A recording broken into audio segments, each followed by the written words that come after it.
Bienvenue à tous dans un webinaire exceptionnel. Exceptionnel parce qu'on va parler de marketing automation qui est au cœur des préoccupations des responsables marketing. Et puis exceptionnel parce qu'on est avec Stéphane Coulot, qui est le président de Webmécanique, une magnifique société française, bientôt une licorne française, hein, on espère, mais qui en tout cas se bat dans la cour des grands. Donc, ce que je te propose, Stéphane, c'est qu'on démarre donc, ce webinaire avec le titre un peu accrocheur, hein, passer de Mailchimp au marketing automation. Mais c'est vraiment le cœur du sujet sur marketing automation. Et Stéphane, je te laisse la parole.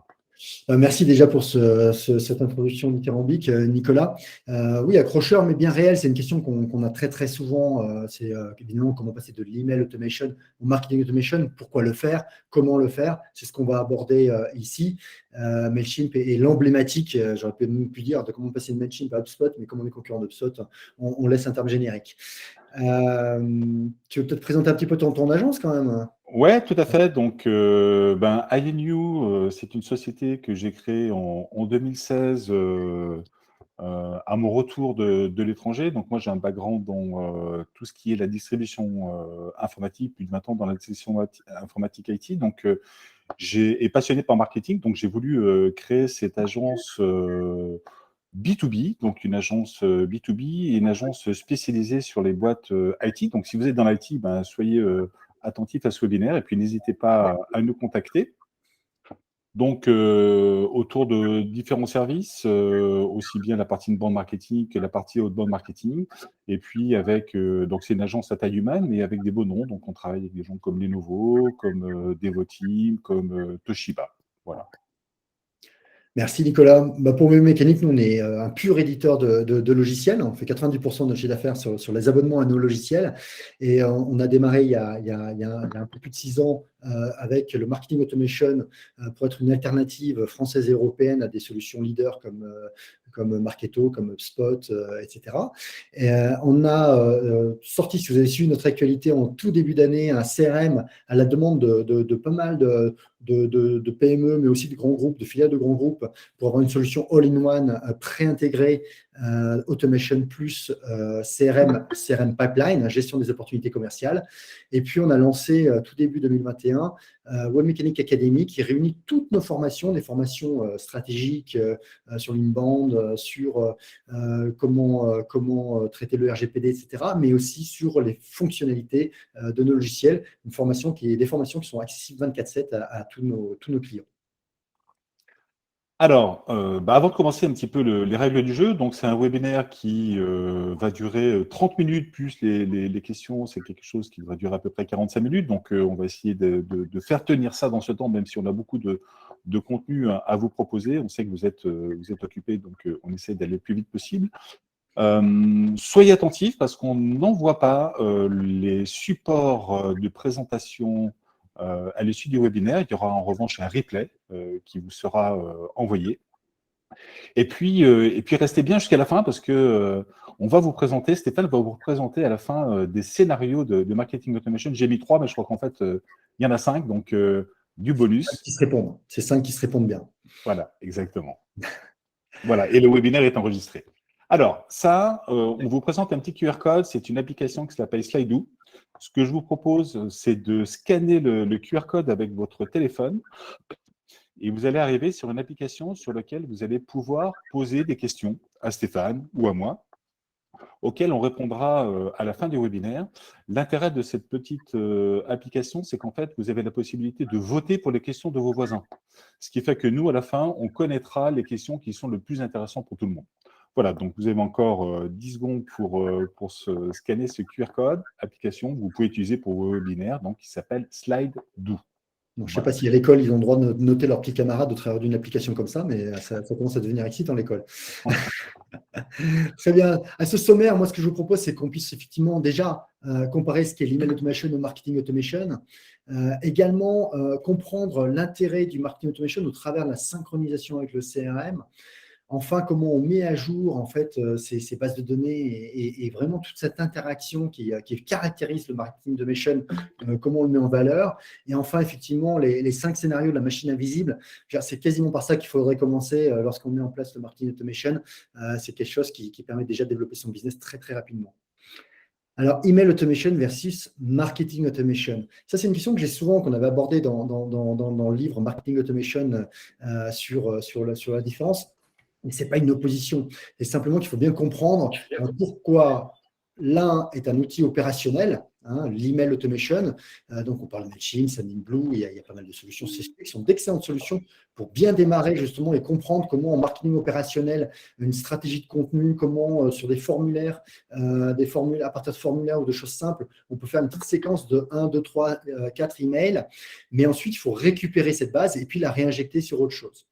Marketing Automation va vraiment nous permettre de travailler en synchronisation avec le CRM, de développer des scénarios et des triggers en bon anglais, c'est-à-dire des scénarios qui vont se déclencher tout seuls et surtout de la segmentation dynamique, avec du scoring et de la segmentation dynamique qui font qu'on va pouvoir commencer des scénarios ou pas, ou sortir un segment pour rentrer sur un autre de manière intelligente, de manière proactive, et également avoir des notifications auprès des personnes concernées dans l'entreprise, on pense aux commerciaux, mais pas que, le SAV, il y a plein d'autres services qui peuvent être concernés par des notifications intéressantes, pertinentes, qui rendent la relation client durable. Alors, les fonctionnalités que vous allez trouver vraiment sur le marketing automation et qui vont différencier des outils d'email automation, c'est le fait d'avoir effectivement cette segmentation, du lead scoring et l'ensemble des campagnes qui vont se répondre et qui en fait vont constituer un asset de votre entreprise comme une machine-outil. À un moment donné, c'est ce qui va permettre de construire une relation client sur l'ensemble des points de contact de votre entreprise. Donc, on va rentrer un peu plus dans le détail tout à l'heure avec des scénarios et comment on construit ces scénarios. Mais c'est vraiment ce qui va caractériser les fonctionnalités du marketing automation versus un email automation. Ouais, moi, j'insisterai là-dessus. Effectivement, c'est important et on ne s'en rend pas bien compte quand on est responsable marketing et qu'on gère pas mal d'outils. On le voit chez nos clients. Alors, effectivement, parfois on a Mailchimp, on a une CRM à côté, on gère nos bases de données sur des feuilles Excel. Enfin, ça devient vraiment compliqué. L'intérêt d'avoir un outil de marketing automation, c'est qu'on a vraiment tout en un et qu'on a vraiment quelque chose d'homogène qui permet de structurer sa démarche marketing. Et alors, tout en un, on peut continuer avec le CRM parce qu'effectivement, si le marketing automation va permettre d'adopter l'ensemble de techniques qui vont améliorer et de focaliser les activités marketing et commerciales, voire SAV ou d'autres services d'entreprise sur la relation client et non pas sur comment accéder aux clients ou comment choisir les gens à qui j'accède, l'objectif, c'est vraiment de créer une relation qui est durable. Alors, avec les prospects, souvent, on nous appelle d'abord pour faire de l'acquisition. Mais moi, je conseille de travailler d'abord la base client, en fait. C'est-à-dire de faire en sorte d'augmenter cette fameuse lifetime value, la valeur du client sur tout mon cycle de vie. C'est-à-dire le faire durer plus longtemps parce que j'ai une belle qualité, une belle relation avec lui. Et puis faire de ce qu'on va appeler de l'upselling, de l'upselling, c'est-à-dire lui vendre des services complémentaires, des choses additionnelles qui vont lui rendre service, en fait, et qui vont augmenter votre panier moyen et qui vont augmenter la fidélisation de vos clients. Et cet argent-là que vous allez générer en plus, soit vous le réinvestissez dans l'acquisition qui coûte finalement très cher, soit vous faites de la marge, mais ça, c'est votre choix en tant que responsable d'entreprise. Et c'est vrai qu'en B2B, souvent, on a des cycles de vente qui sont plus longs qu'en B2C. Et donc, en fait, dépenser beaucoup d'argent sur de l'acquisition, tu as raison, fait qu'on va remplir effectivement un pipeline. Et bien souvent, ce pipeline, il est laissé de côté. C'est-à-dire qu'il est donné aux sales, et puis après, ça s'arrête. Tout l'intérêt du marketing automation, c'est justement de garder cette relation avec le client sur des cycles de vente qui sont longs. Et on voit bien régulièrement des gens qui vont nous rappeler 2 mois, 3 mois, 4 mois après, parce qu'on a réussi à garder une relation grâce à cet outil. Et en plus, le bénéfice pour les différents services, c'est que le marketing va faire moins de tâches répétitives qui ne sont pas ce qui est de plus plaisant pour ce service. Les commerciaux vont récupérer des leads chauds. Chez nous, mais chez beaucoup de nos clients, c'est presque 40% des leads chauds qui sont traités et qui sont signés. Donc, c'est énorme par rapport à ce que j'ai pu connaître ou ce qu'on a pu connaître avec Nicolas au début de nos carrières respectives, où ça devait être tourné autour du 1%. Et puis enfin, de toute façon, là où vous voyez le résultat de ce que vous produisez, c'est quand finalement vos prospects, vos clients vous disent ah bah vous tombez bien lorsque des gens de votre entreprise sont contactés, c'est-à-dire qu'ils sont contactés effectivement au bon moment. Et ce bon moment, en fait, c'est ce qu'apporte vraiment le marketing automation, hein, qui permet de faire de la segmentation automatique, qui permet de faire du scoring, c'est-à-dire de repérer la qualité, la maturité et la montée en chaleur de l'intérêt des gens pour passer à l'action avec vous. C'est ce qui fait que vous allez avoir des effets de rebond bien inférieurs à ce que vous faites avec de l'emailing de masse ou de l'emailing, de l'email automation, où vous avez des taux de rebond qui sont assez énormes, alors qu'en nourrissant la relation avec des envois qui sont parfaitement ciblés, vous arrivez à avoir des taux qui vont de 40 à 98% de taux d'ouverture, de taux de clic derrière, parce que vous envoyez un message qui est pertinent et qui rend service. Et vous avez une solution avec le marketing automation et le CRM. Vous avez deux choix, hein. Soit vous choisissez des solutions distinctes parce que vous avez des besoins métiers ou tout simplement vous avez un legacy, un historique qui fait que vous avez déjà un CRM qui est bien fourni, riche et utile et bien paramétré. Ou vous pouvez choisir des solutions tout en une. C'est pour ça qu'on a sorti une Web Mechanic Pipeline en plus de Web Mechanic Automation au début de cette année. Certains clients souhaitent avoir quelque chose qui est déjà pré-synchronisé, pré-automatisé dans la solution. Donc, il y a des solutions comme Spot, ActiveCampaign, maintenant Webmecanic, qui répondent à ce besoin-là. Et peut-être, enfin, je ne sais pas ta vision, mais en tout cas, moi, la partie marketing automation, c'est vraiment un outil dédié pour le marketing, tandis que la CRM, c'est vraiment un outil pour gérer ses clients, pour gérer ses opportunités, pour gérer ses clients actuels. Et ce sont deux outils qui sont vraiment complémentaires. Il y a toute une partie sur laquelle on va faire de l'acquisition, on va faire du nurturing, jusqu'à amener des leads chauds aux commerciaux. Et une fois qu'ils sont passés dans la CRM, ils peuvent être traités dans la CRM, devenir client et gérer toute la vie du client dans la CRM. Ce sont des outils qui sont complémentaires et l'intérêt, c'est très bien que vous ajoutiez ces parties CRM parce que on a vraiment un outil qui est vraiment all-in-one et ça peut être vraiment intéressant pour les clients. Oui, moi je baptiserais en disant le CRM, c'est vraiment toute la donnée historique pouvant dater d'il y a une demi-seconde. Hein. Si je suis, on parlait de B2B, mais on peut parler par exemple en tant que consommateur de panier d'achat, je viens d'acquérir quelque chose en ligne sur un site e-commerce, en B2B ou en B2C, hein, eh bien je peux sortir d'un segment pour rentrer dans un autre. Typiquement, pour rentrer dans un segment d'upselling ou d'adselling par rapport au produit. Hein, si je viens d'acheter ce produit-là et qu'il y a une campagne de promo qui doit partir dans quelques minutes, ben, je vais sortir du segment de la promo. Mais en revanche, je vais rentrer sur un trigger automatique qui va me faire vendre, qui va me proposer éventuellement une assurance ou la coque pour ma moto, parce qu'en plus, j'appartiens à un segment, on sait que j'ai une moto, donc potentiellement, je peux être intéressé par cette coque. Donc voilà, l'intérêt pour moi, le CRM, c'est vraiment la data historique, et le marketing automation, ça va être la data comportementale. Donc, je segmente comme ça, mais enfin, c'est une vision qu'on a chez nous. Alors, un point intéressant, c'est comment on crée les campagnes. En fait, on a toujours à peu près la même approche. C'est de, bien définir à qui vous vous adressez. Et c'est comme quand on écrit un contenu en content marketing, vous vous adressez qu'à un seul persona, jamais à deux. Si vous vous apercevez que vous écrivez pour deux, c'est qu'en fait, vous devez faire deux articles.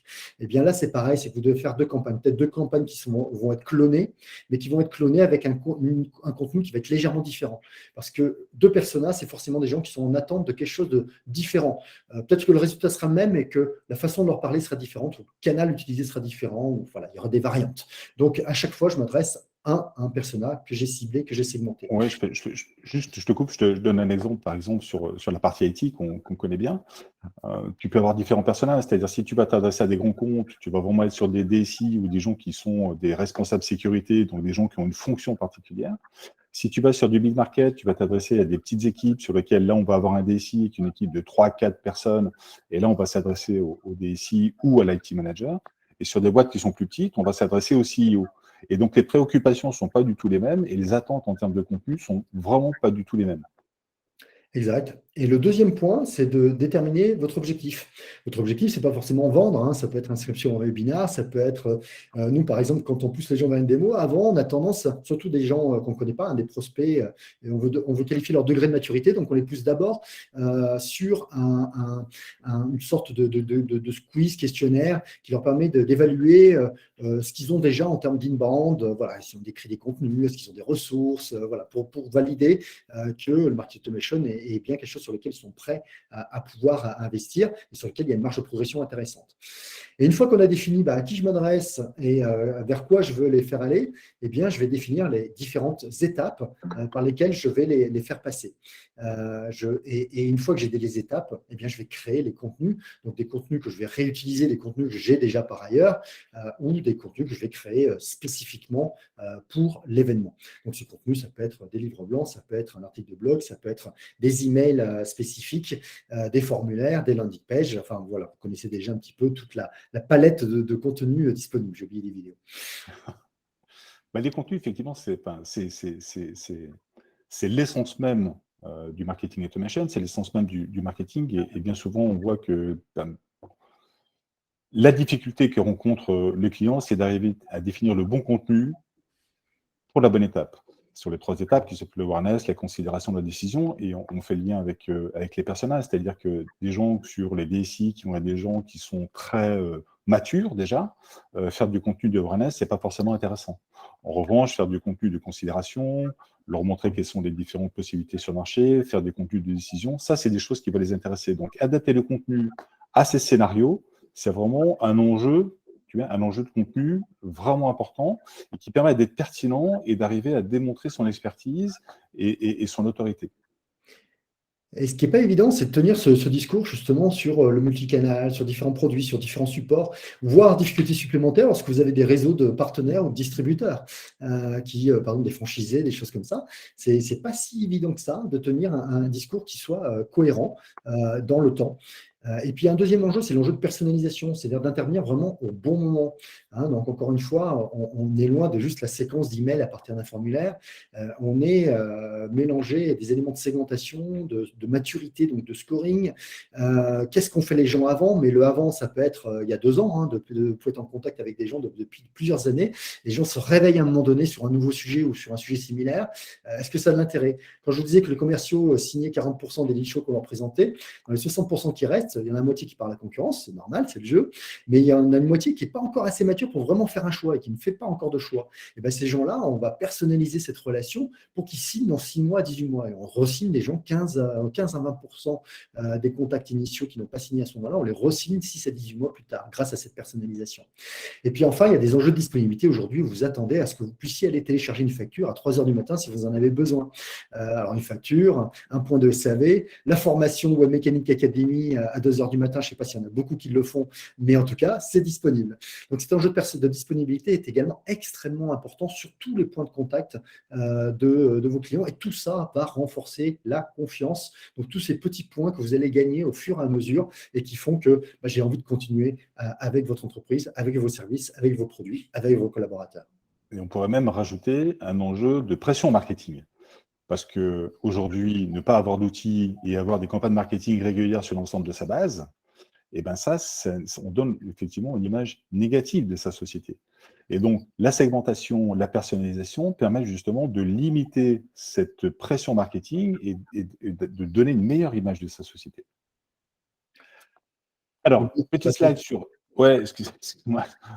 Juste, si je vous propose de rescanner, si vous ne l'avez pas encore fait, ce petit QR code qui va vous donner accès à une application sur laquelle vous allez pouvoir poser vos questions. Puis il y a aussi un petit quiz sur lequel on va vous poser une question sur effectivement est-ce que vous avez des enjeux autour du marketing automation aujourd'hui.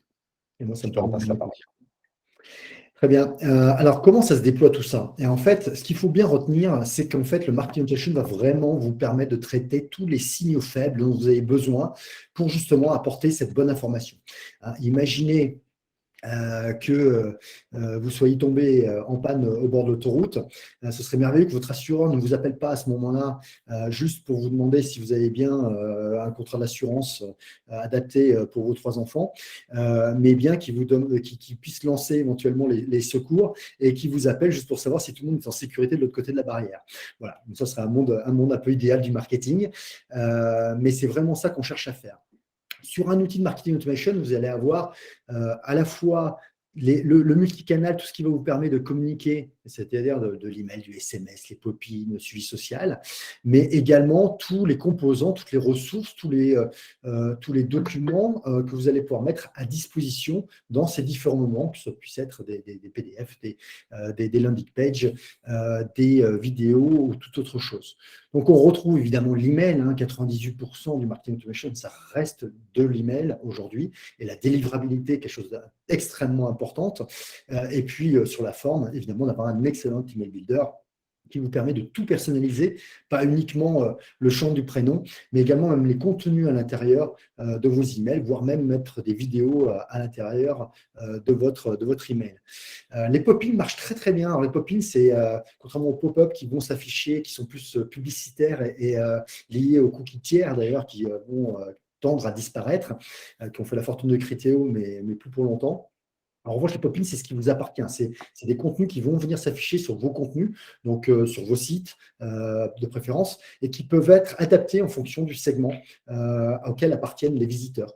Donc, visiteurs inconnus, visiteurs partenaires, visiteurs clients, prospects, et vous pouvez adapter pour les inviter à passer à l'action. Et ça, c'est des choses qui marchent très, très bien et qui rentabilisent bien votre SEO et votre SEA.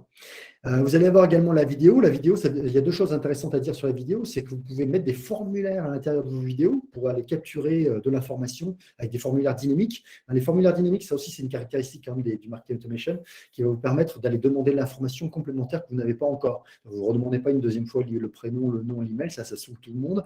Et vous allez demander peut-être alors, le numéro de téléphone, la géographie, le poste. Voilà. Et vous ne posez plus qu'une seule question puisque vous avez déjà les réponses aux autres. Et enfin, tous les livres blancs, tout ce que vous allez pouvoir mettre à disposition, les checklists, ça marche super bien les checklists.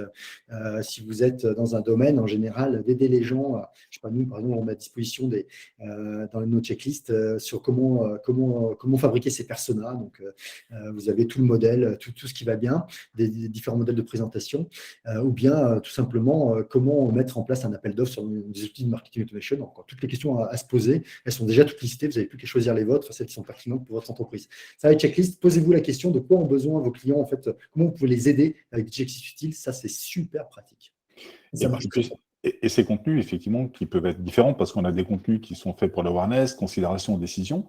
Et donc, on peut déclencher derrière des scénarios qui sont vraiment spécifiques. Si quelqu'un vient télécharger chez nous, par exemple, un guide sur les personas, eh ben, on sait qu'il va être intéressé par ça. Et je peux derrière déclencher un scénario spécifique sur les personas. Donc, on a des emails qui vont être personnalisés par la personne et qui vont l'intéresser. Il va revenir sur le site.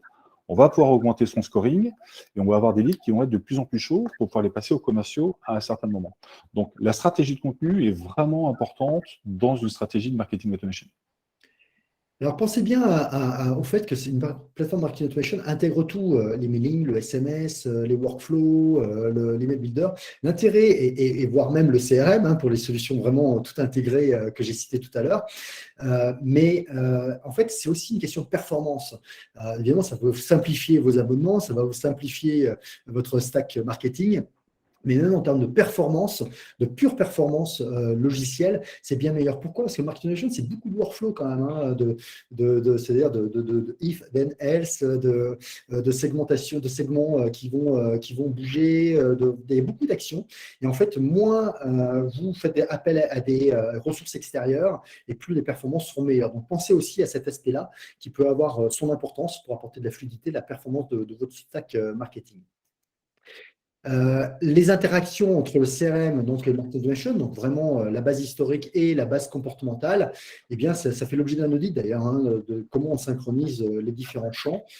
Faites bien attention à ça. Prenez un peu le temps de cette étape-là, parce que sinon on pollue ses bases. Et à l'inverse, quand on le fait bien, ben, en fait, on synchronise des bases et ça vous permet d'avoir des bases CRM notamment qui sont qualifiées en permanence.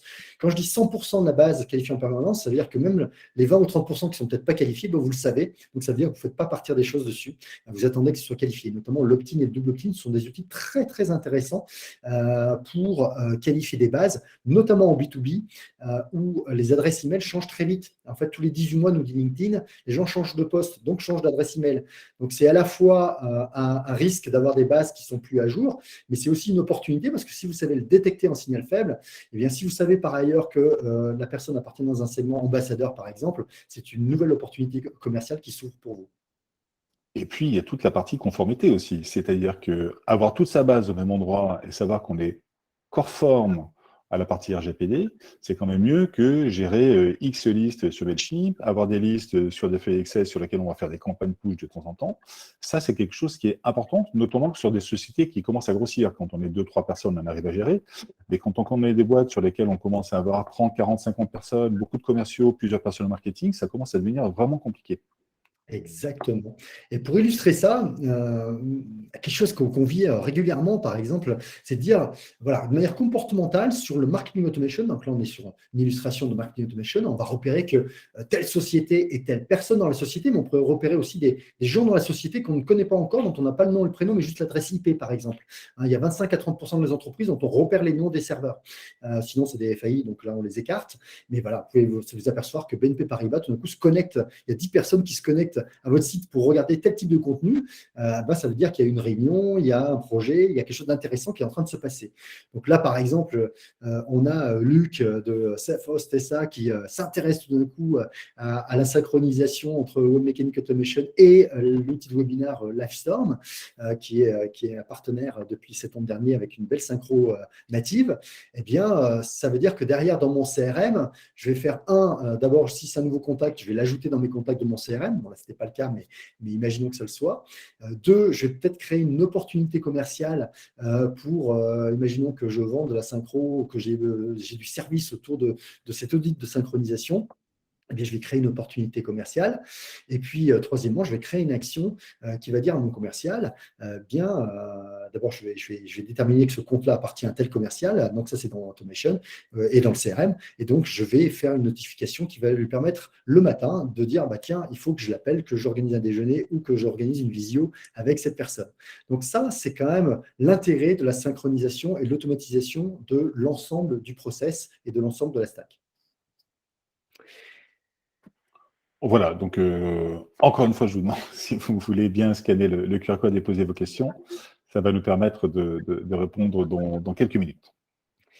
Alors justement, les fameux scénarios qu'on vous a promis en tout début de ce webinaire, c'est les scénarios de la machine à vendre invisible. En fait, c'est ce qui rend, c'est par ça que je vous propose de commencer, parce que ça, vous pouvez l'appliquer à la fois sur votre base installée de clients, sur des opportunités d'upselling, d'upselling ou autres, mais également sur vos prospects nouveaux. Donc, c'est finalement ce qui veut permettre de démarrer le marketing automation. Alors ça, c'est des scénarios qui sont dans le fameux livre du marketing automation qu'on avait coécrit avec Gabriel Debischöbel. Et c'est en fait 5 scénarios trigger qui vont venir s'appliquer au sein d'une même stratégie globale.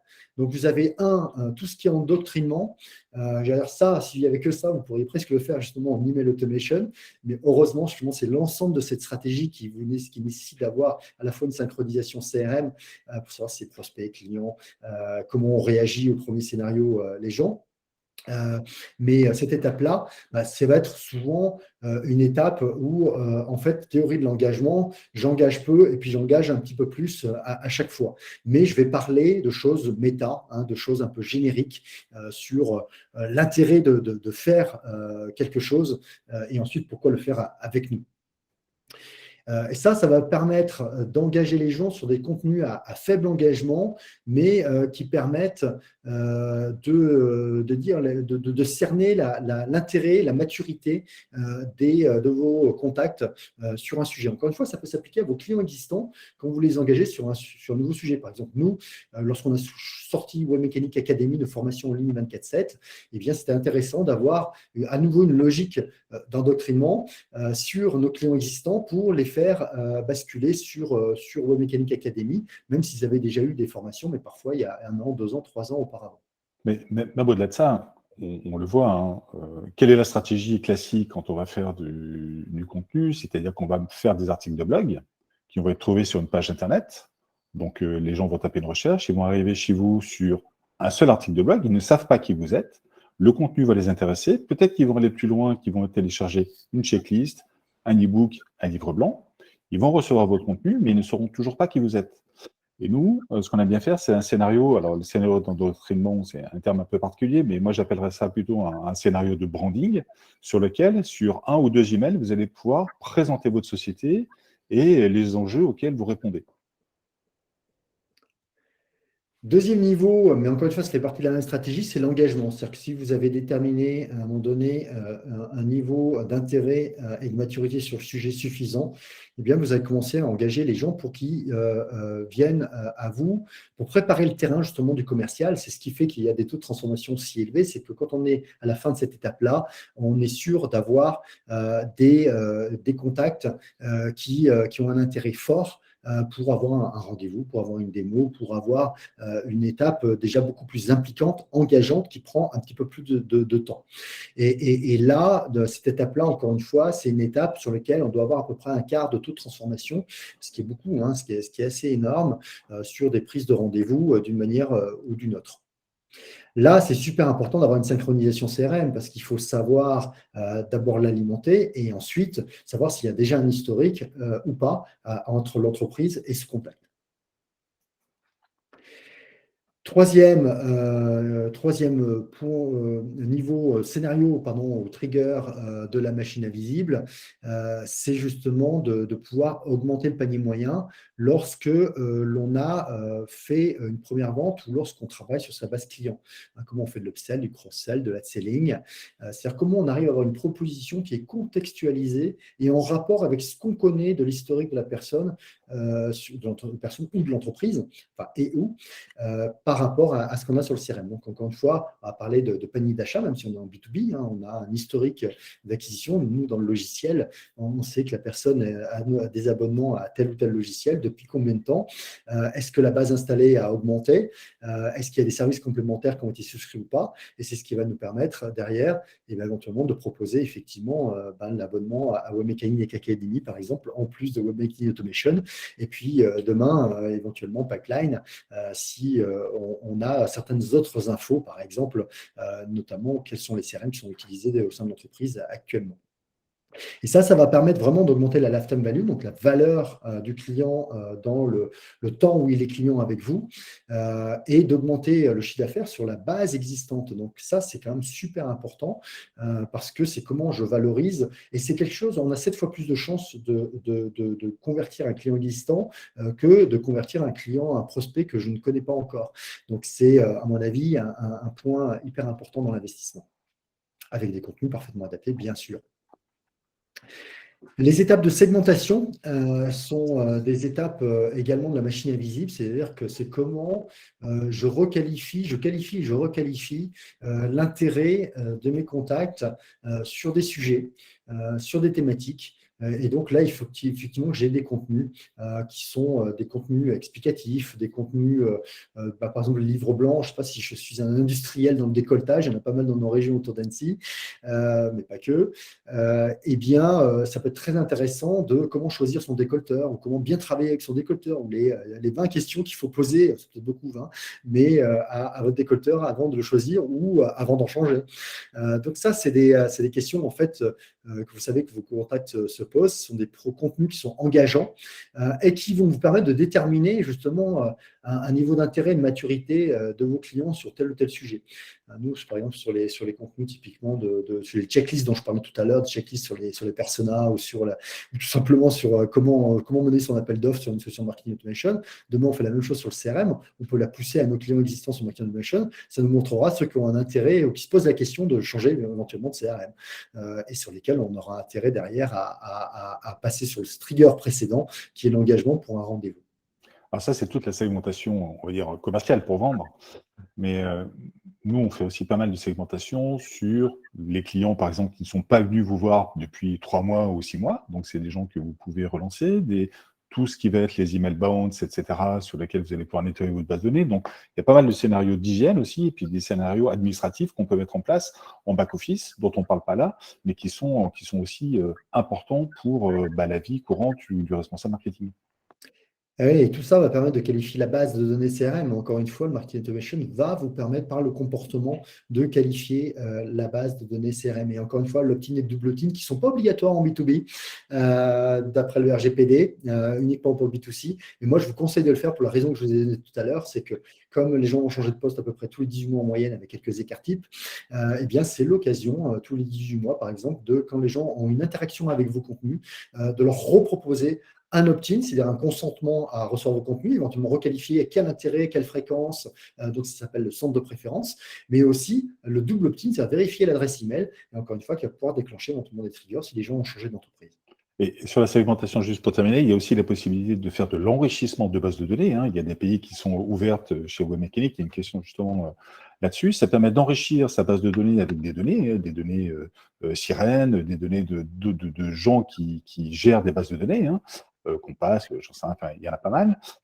Et donc ça permet de segmenter derrière. Nous, par exemple, on segmente. Nous, on s'adresse à des gens qui sont dans l'IT, des éditeurs, des constructeurs, des ESN. En enrichissant avec le SIRET de la société, on arrive à mieux taguer et mieux déterminer qui, dans notre base de données, à qui on doit s'adresser. Et enfin, dernier scénario, ou dernier trigger de l'ensemble de ces stratégies de la machine invisible, c'est le réengagement. Et ça, le réengagement, vous pouvez le faire régulièrement. Les gens qui ont été engagés sur quelque chose, mais qui se sont désengagés, ce n'était pas le bon moment, ils ont été occupés par autre chose. Eh bien, c'est comment leur proposer de revenir sur le sujet. Et ça va permettre tout simplement de mettre à jour automatiquement dans votre CRM l'intérêt des gens sur un lead, sur une nouvelle opportunité. C'est une forme de question de confiance. Quand je dis question de confiance, c'est simplement valider qu'on va pouvoir passer à autre chose derrière ou pas. Et puis, si ce n'est pas le cas, ce n'est pas grave. On arrête la pression de communication dont tu parlais tout à l'heure, Nicolas, et on attend une autre action, une autre interaction pour partir sur notre trigger. Et si les gens réagissent positivement, eh bien, on avait bien fait. Et à ce moment-là, on va pouvoir engager le trigger justement d'engagement sur des mois, rendez-vous, enfin quelque chose de plus engageant.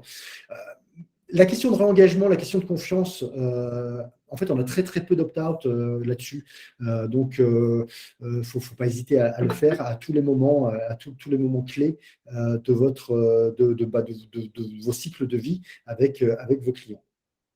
Alors tout ça, toute cette machine invisible, comme vous la mettez en place, encore une fois, je reviens sur ce message, ça va vraiment vous permettre de traiter une masse de signaux faibles qui interviennent à tout moment. Encore une fois, ce n'est pas juste une campagne un peu push à partir d'un formulaire, ce n'est pas juste une séquence de 2-3 emails suite à un événement, c'est vraiment quelque chose qui va fonctionner 24/7 sur tout le cycle de vie de vos clients, sur les plusieurs cycles de vie d'ailleurs, de vos prospects et de vos clients, et qui vont vous permettre d'automatiser des mécanismes qui vont permettre d'engager, de réengager, de qualifier, de segmenter, de scorer, et qui vont permettre d'enrichir à 100% d'avoir une base de données fiable à 100% de votre CRM à tout moment. Donc moi, je vous engage vraiment, en tout cas, c'est très bien si vous avez pu démarrer sur de l'email automation avec Mailchimp, Sendinblue, des solutions de ce genre-là, mais de réfléchir à de quoi vous avez besoin demain pour automatiser, apporter de la valeur à votre entreprise et même apporter de la valeur, tout simplement. La valorisation de votre entreprise, c'est un asset, comme les machines-outils dans l'industrie. Ça permet de traiter des séries plus longues, avec une qualité constante, et ça permet de focaliser toutes vos équipes sur la relation client, sur ce qui est vraiment leur métier. Et je suis persuadé d'ailleurs, c'est ce qui se passe avec nos clients, qu'en plus, ils gardent plus longtemps leurs collaborateurs. On a de plus en plus de métiers pénuriques dans nos métiers autour de la vente, autour du marketing, autour même du SAV ou d'autres fonctions. Eh bien, puisque ces collaborateurs vont avoir une fonction qui est parfaitement utile et s'adresser qu'à des gens qui ont des vrais besoins au moment où ils s'adressent à eux, ça fait rester plus longtemps dans l'entreprise. Et ça, c'est aussi un point important, c'est un effet qui se coule assez important. Ça donne de l'intérêt, justement, au travail du marketing, parce qu'on s'attelle à des tâches qui sont à plus forte valeur ajoutée. Quel contenu je vais créer, quels sont mes personas, ça, c'est des choses qui sont vraiment intéressantes quand on fait du marketing, et pas simplement d'envoyer des campagnes. Pour parler des signaux, pour illustrer, par exemple, vous êtes en contact avec une société, vous faites un deal, mais ça prend longtemps, voilà, vous avez un cycle de vente qui est long. Si vous avez un signal qui vous dit que cette personne revient sur votre site internet, et que vous pouvez automatiquement envoyer un email au commercial en lui disant tiens, il y a monsieur Intel avec qui tu es en discussion sur tel deal qui est revenu sur le site, c'est un véritable impact commercial parce qu'on peut prendre contact directement avec cette personne-là à ce moment-là. Exactement. Eh ben, on est arrivé au bout de ce webinaire. Je vous remercie toutes et tous pour votre attention et votre intérêt. On était plus de 40, en tout cas, tout au long de cette présentation. Et on a presque tenu le timing. Hein. Bravo, félicitations. Tu es vraiment bon. Nicolas, est-ce qu'il y a des questions? Oui, alors il y a quelques questions. Première question, comment fonctionne l'interopérabilité entre le CRM et le marketing automation? Grosso modo, comment je vais connecter mon CRM avec mon marketing automation? Alors, d'abord, si ce sont deux solutions différentes, je veux dire, de différents éditeurs qui ne sont pas déjà pré-synchronisés, pré-intégrés, il y aura un travail avec les API, connecter les API entre elles, Application Programming Interface. C'est ce qui permet aux logiciels, maintenant tous les logiciels, tous les SaaS en tout cas, ont des API ouvertes. Les éditeurs, en général, comme Webmecanic, par exemple, nous avons fait ce travail en fait avec les principaux CRM du marché, qui sont Salesforce CRM, HubSpot CRM, Pipedrive, etc. Et en général, on travaille tous comme ça. Livestorm, il n'y a pas que les CRM, d'ailleurs, il y a des mini-CRM qui sont à l'intérieur de logiciels comme des outils de webinar ou des ERP ou des outils RH, pour faire de l'inbound recruiting, des choses comme ça. Donc, on pré-travaille. Vous avez sur notre site, par exemple, la liste de toutes ces synchros. Et ensuite, le deuxième travail, c'est vraiment de faire un audit CRM qui va vous permettre de dire, OK, c'est quel champ que je veux connecter entre eux, voir quel champ je crée dans les deux outils et dans quel sens je veux que la mise à jour se fasse. Donc, ça peut se mettre dans un sens unidirectionnel, marketing automation vers le CRM ou du CRM vers le marketing automation, ou bidirectionnel. Ça va dépendre des cas. En tout cas, c'est un sujet très important parce que quand c'est bien fait, ça permet vraiment d'alimenter, de synchroniser. Et par exemple, une chose tout simple, on n'a pas parlé là, mais dans votre CRM, quand vous passez quelqu'un sur le champ client, oui, non, quand vous le passez de non à oui, eh bien, ça va démarrer un scénario d'onboarding, par exemple, dans le marketing automation. Donc, d'où l'intérêt de cette synchronisation qui va permettre de démarrer des triggers automatiques qui vont avoir une qualité de service incroyable. L'onboarding, c'est un message de Nicolas, par exemple, qui vous dit « Félicitations, vous faites bien de travailler avec INU. Voilà ce qui va se passer maintenant. Prenez rendez-vous avec un chef de projet automatiquement pour discuter justement de comment on va démarrer le travail ensemble. » Voilà, c'est tout simple, mais c'est fluide. On sait que c'est un robot qui l'a envoyé, mais ce n'est pas grave. C'est comme le SMS. Lorsque vous avez commandé votre billet TGV avec la SNCF, vous recevez bien un SMS pour vous dire « Le train part demain » ou pas d'ailleurs. Vous avez un bus. Mais vous avez l'information et bien avant, et c'est à vous qu'elle est envoyée. Alors, autre question, et c'est lié, c'est tous les acteurs proposent-ils aujourd'hui des API ouvertes? Moi, je le vois par exemple sur ActiveCampaign. Effectivement, il y a une API, ce n'est pas forcément toujours très simple à utiliser. Donc, on va s'appuyer sur des outils comme Zapier qui permettent effectivement de connecter, mais on n'a pas forcément tous les triggers, ce n'est pas forcément parfait. Alors, je ne sais pas s'il y en a de Webmecanic au niveau des API. Et peut-être tu peux dire un mot sur Mautic, le fait que c'est un outil open source. Pour vous appuyer sur un outil open source qui est un outil mondial et sur lequel vous êtes un acteur majeur, vous, en France. Oui, effectivement, on a intégré Mautic et on a fait du multi-instance, on a fait une nouvelle email builder, on a fait tas de choses comme ça. On le met surtout disponible en SaaS. Et ça permet aussi, on est contributeur à plus de 50% du code et ça permet de bénéficier aussi du travail et des apports de l'ensemble de la communauté. Je donne juste un exemple qui est, par exemple, le logiciel est disponible en 23 langues, dont le russe ou le chinois simplifié. On n'a pas de clients en Russie, on n'a pas de clients en Chine, mais voilà, c'est disponible. Donc, c'est pareil sur les fonctionnalités, c'est pareil sur les synchronisations, les intégrations avec des logiciels qui peut être parfois très confidentiel, donc on n'a pas d'intérêt à le faire nous, mais d'autres acteurs ont des intérêts à le faire. En revanche, nous, on a travaillé un certain nombre de synchronisations natives qu'on a mis aussi à disposition de la communauté. Un point important, c'est qu'effectivement, en général, les SaaS ont des API ouvertes. Ce n'est pas forcément simple à utiliser, mais en général, si vous choisissez par exemple des logiciels en général, on a tous des marketplaces sur lesquels on a les logiciels avec lesquels on a l'habitude de travailler. Et en fait, c'est les logiciels du marché les plus courants, c'est les synchronisations qui sont plus couramment demandées par les clients existants. Et donc aujourd'hui, ces pratiques-là, en tout cas, checker que votre éditeur que vous allez choisir a bien une marketplace ou des synchronisations déjà prévues avec les solutions que vous utilisez dans votre stack technique ou que vous avez envie d'utiliser. Après, il y a des solutions qui sont assez anciennes, qui datent des débuts des années 2000, par exemple, où effectivement, il peut y avoir des API qui ne sont pas tout à fait là ou pas tout à fait ouvertes. Bon, et là, c'est à vous de faire la pression sur votre éditeur pour qu'il le fasse. L'autre question, c'est, et je ne suis pas sûr de comprendre, c'est est-ce qu'il y a du grading sur webmécanique? Je ne sais pas ce que c'est le Ah, grading. moi non plus, hein, pourtant, moi aussi, j'utilise plein de mots anglais tout le temps. Je Alors, le répète assez souvent. c'est peut-être le scoring. Voilà. Donc, Euh, le scoring, c'est une notion intéressante, le scoring, hein, parce que ce n'est pas une notion facile à utiliser. Autant segmentation, je trouve ça assez facile parce qu'on peut créer autant de segments qu'on veut, c'est autant d'éléments discriminants. Quand je dis discriminant, c'est-à-dire qui permettent de caractériser une situation. Hein, ça peut être un discriminant géographique, un discriminant d'âge, un discriminant comme j'ai dit tout à l'heure, a acheté, n'a pas acheté tel produit avant de faire partir une campagne promotionnelle. Bon, bref, voilà. Autant le scoring, c'est le niveau de maturité. Donc, c'est des points que je mets ou que j'enlève pour ça. Et ça, c'est vraiment votre expérience qui va me permettre de le faire et de l'affiner. Je vous donne juste un exemple. Si je suis dans l'immobilier, par exemple, dans l'immobilier, par exemple, sur des logements étudiants, eh bien, selon que je m'adresse à un père de famille ou à une mère de famille qui a besoin d'un logement étudiant pour un de ses enfants, ou que je m'adresse à un investisseur qui sera preneur d'autant de programmes que je pourrais lancer, eh bien évidemment, la notion de scoring d'intérêt, de niveau de maturité pour passer à une acquisition d'un appartement étudiant, va pas du tout être la même. Hein, si c'est un parent, eh bien, effectivement, dès qu'il aura fait son achat, derrière, il faudra déscorer l'intérêt. En revanche, si c'est un investisseur, à chaque fois que j'ai un nouveau programme, c'est a priori quelqu'un qui peut toujours avoir un nouvel intérêt. Donc, ces notions-là sont des notions qui ne sont pas si évidentes. Combien de points je mets sur un téléchargement de livre blanc versus un téléchargement d'un kit ou la vision d'une vidéo? Si elle intervient après, est-ce qu'une vidéo que je vois après avoir vu télécharger un livre blanc, est-ce que ça vaut plus de points que si je vois la vidéo pour la première fois? C'est des questions qu'il faut se poser par rapport à son business. Il ne faut pas hésiter à poser la question aussi de par où sont arrivés les gens avant de devenir clients. Ça apprend des choses. Moi, j'ai appris, par exemple, une fois, en appelant comme ça, qu'un chef d'entreprise avait vu une vidéo de notre support technique en cherchant sur Google, il était tombé dessus, d'où l'intérêt de référencer les contenus de votre support technique, d'ailleurs, que ce soit des vidéos, des articles de blog, des choses comme ça. Et il s'était dit, tiens, leurs contenus sont intéressants. Et quand ces équipes, 6 mois plus tard, ont voulu remettre en cause HubSpot pour des notions de coût, eh bien, il leur a dit, tiens, mettez vos mécaniques dans la shortlist parce que ils avaient des contenus qui me paraissaient intéressants. Et donc, à la fin, bon, voilà, on a été shortlistés, on a gagné. Mais l'origine de l'intérêt a été arrivée par un contenu du support technique, ce qui est quand même assez fort sur un prospect qu'on ne connaissait pas.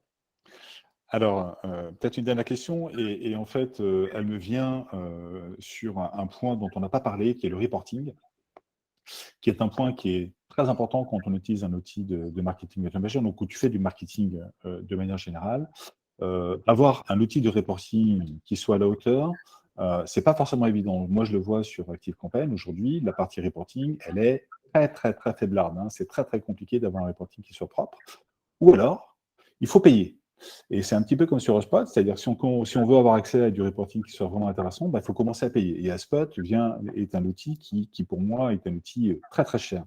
Et donc, ma question, c'est, pour toi, est-ce qu'il y a des outils, je ne vais pas te poser la question de quelle est la meilleure solution de marketing automation, mais est-ce qu'il y a des outils de marketing, des solutions de marketing automation qui s'adressent plus à des grands comptes, plus à des mid-market, plus à du small business Il y a deux questions dans ta question. Donc, la première, c'est le reporting en lui-même.